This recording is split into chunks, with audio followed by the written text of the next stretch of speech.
नमस्कार दोस्तों, आप देख रहे हैं Amit three mountain YouTube channel. दोस्तों, पोस्ट ऑफिस की एटीएम से जुड़ी कुछ नए अपडेट आए हैं, तो चलिए जानते हैं पोस्ट ऑफिस के एटीएम को यूज करने पर अब आपको कितने चार्जेस देने होंगे। दोस्तों, ये नोटिफिकेशन एटीएम ट्रांजैक्शंस के रिगार्डिंग है जो आया है डाक भवन न्यू दिल्ली से।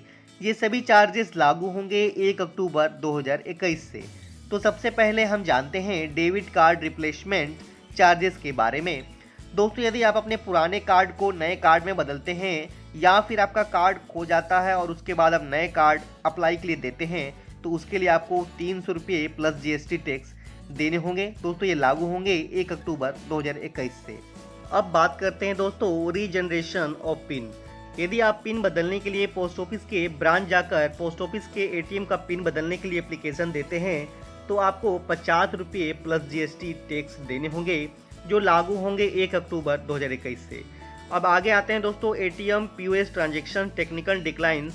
इसका अर्थ ये हुआ, अकाउंट में बैलेंस कम होने के कारण यदि आप ट्रांजैक्शन करते हैं तो आपको इसके लिए भी टैक्स देने होंगे। वो होंगे 20 रुपये प्लस जीएसटी, जो लागू होंगे 1 अक्टूबर 2021 से।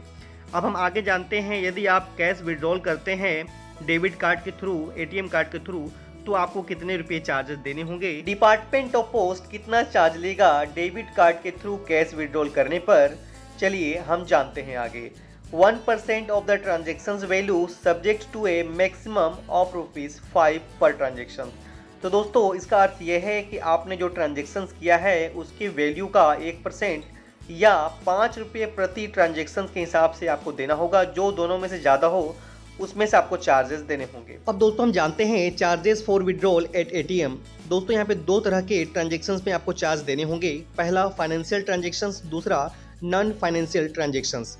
पहले हम इन दोनों के बारे में समझते हैं और उसके बाद हम जानेंगे कि फाइनेंशियल ट्रांजेक्शन्स में कितना चार्ज देना होगा और नॉन फाइनेंशियल ट्रांजेक्शन्स में कितना चार्ज देना होगा आपको। दोस्तों, जब हम एटीएम मशीन में डेबिट कार्ड के माध्यम से कैश डिपॉजिट या कैश विड्रॉल का ट्रांजेक्शन यानी रुपए का लेन देन हम करते हैं, तो उसे फाइनेंशियल ट्रांजेक्शन्स कहा जाता है।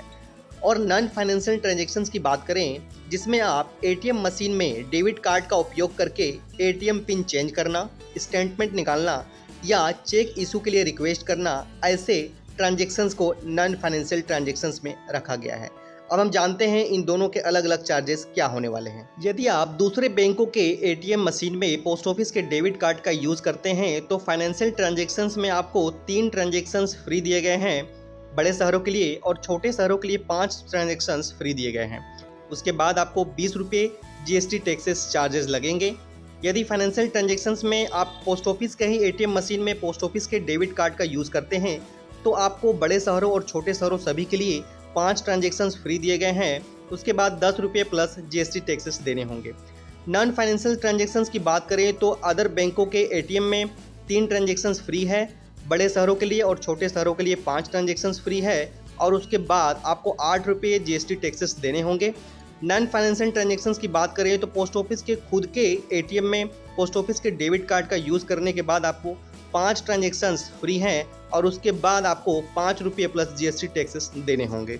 अब सबसे ज़रूरी बात कर लेते हैं दोस्तों, एटीएम और डेबिट कार्ड का एनुअल मेंटेनेंस चार्ज क्या होने वाला है। दोस्तों, इसके लिए आपको 125 रुपये प्लस जीएसटी टैक्सेस देने होंगे, जो लागू रहेंगे 30/9/2022 तक और लागू होंगे 1 अक्टूबर 2021 से। एसएमएस अलर्ट चार्ज की बात करें तो इसमें भी आपको 1 साल में 12 रुपये लगेंगे, और यह लागू होंगे 1 अक्टूबर 2021 से और लागू रहेंगे 30/9/2022 तक। तो दोस्तों, आशा करता हूँ आज की नई अपडेट आप सभी को अच्छी लगी होगी, और यदि अच्छी लगी तो दोस्तों में शेयर जरूर करें, लाइक करना ना भूलें। मिलते हैं दोस्तों फिर से एक नए अपडेट के साथ। आज की वीडियो देखने के लिए आप सभी का दिल से धन्यवाद।